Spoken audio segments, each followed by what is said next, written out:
Yang dimaksud dengan happy hypoxia, ini sebetulnya pada pasien itu kalau diukur saturasi oksigennya itu rendah. Ada yang tensinya tinggi, dia merasa tidak apa-apa gitu. Ada yang naik sedikit saja, dia sudah merasakan gitu.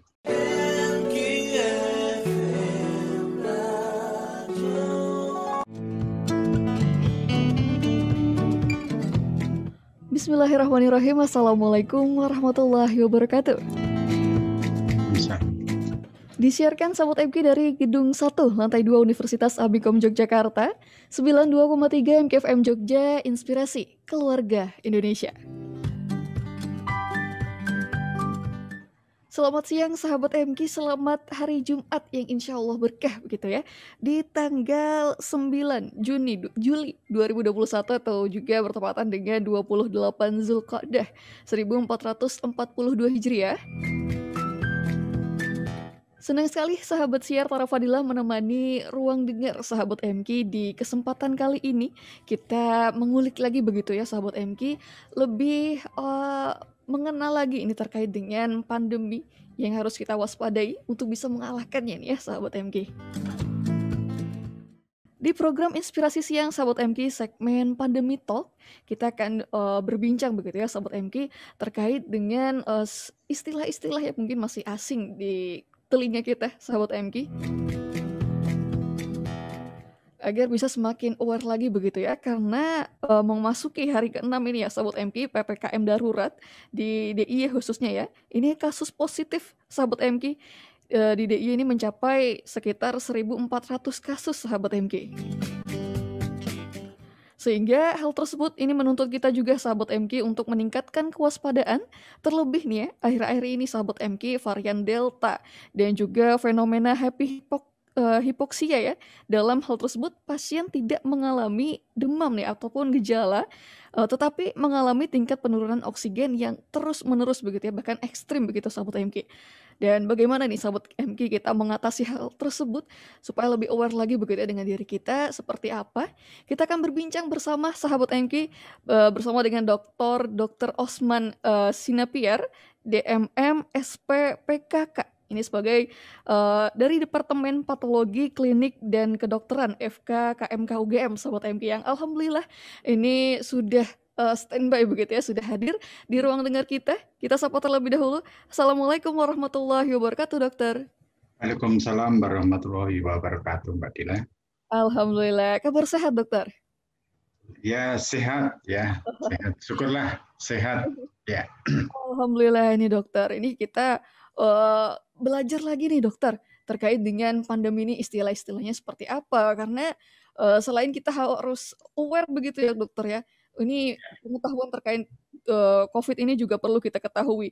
Kemudian ini ada istilah baru nih Dokter yang masih asing begitu, termasuk saya sendiri begitu Dokter. Ini salah satunya nih Dokter, happy hypoxia ini Dokter, ini penurunan tingkat oksigen yang drastis begitu ya Dokter ya.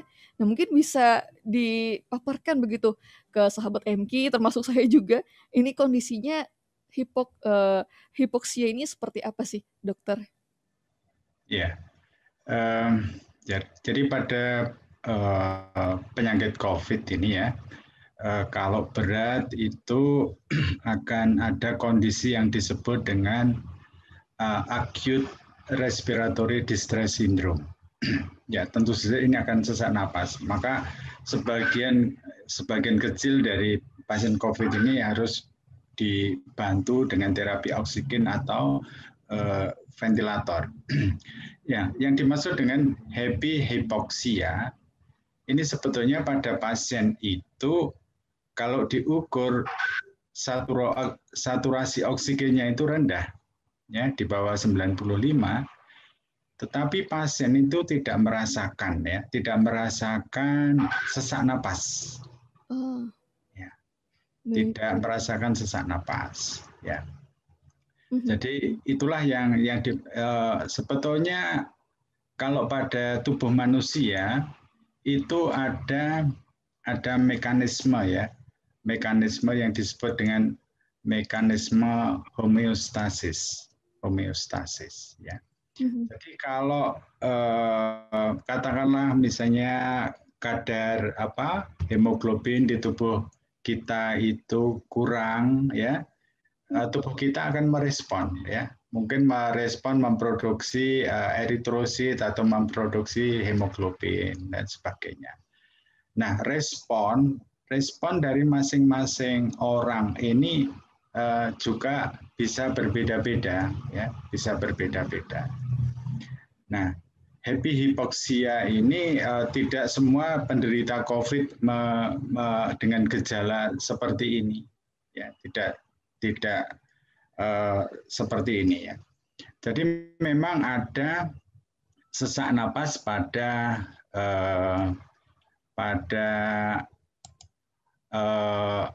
penyakit COVID, ya. Ini ada beberapa faktor, ya, yang menyebabkan itu, yaitu yang pertama adanya kegagalan atau gangguan, ya, gangguan vasokonstriksi, ya, pada arteri yang pada paru-paru, ya, yang dikenal dengan hypoxic pulmonary vasoconstriction, ya. Itu yang pertama. Kemudian yang kedua itu ada secondary antiphospholipid syndrome. Yang ketiga adanya diffuse pulmonary intravascular coagulation. Ya. Tiga faktor ini yang bisa menyebabkan ARDS tadi, ya, acute respiratory distress syndrome. Jadi gambarannya Mbak Dila, ya, jadi orangnya itu, ya, kalau diukur saturasinya turun dia, ya, di bawah 95, tapi dia tidak merasakan apa-apa. Jadi individual sekali, ya. Kadang-kadang pada orang, ya, orang itu juga begitu, hipertensi, ya. Ada yang tensinya tinggi, dia merasa tidak apa-apa gitu. Ada yang naik sedikit saja dia sudah merasakan gitu. Nah, ini pada pasien ini dia sebetulnya kalau diukur, ya, itu turun, ya, saturasinya, tetapi dia tidak merasakan apa-apa. Ya, itulah yang dimaksud dengan happy hypoxia. Baik, berarti ini termasuk kondisional begitu, dokter? Iya, ya, tidak semua pasien COVID akan mengalami seperti ini, kan? Ya. Baik. Berarti untuk mengeceknya nih dokter, apakah kita ada sindrom ini atau tidak, seperti apa nih dokter? Karena tidak terasa begitu kan ya dokter ya? Iya, ya, oleh karena itu dipantau, ya, dipantau dengan itu pulse oximetry, ya, diukur, ya, saturasinya oksigen, ya. Jadi yaitu walaupun isoman sekarang itu bisa oximeter itu bisa dibeli dengan mudah, ya. Ya seperti termometer itu, ya, diperiksa, ya. Jadi kalau ada kecenderungan penurunan, ya ini harus hati-hati, ya. Mungkin, ya, ada saatnya kalau turun terus kan, trennya menurun terus, perlu dibantu, ya. Artinya tidak tepat kalau itu dirawat di rumah atau isoman, ya, mesti harus diberikan bantuan, ya, misalnya seperti terapi oksigen dan ventilator kalau itu berat sekali. Baik, berarti harus tetap cek-cek begitu ya dokter ya, untuk mandiri terlebih dahulu sebelum memeriksakan ke lebih lanjut.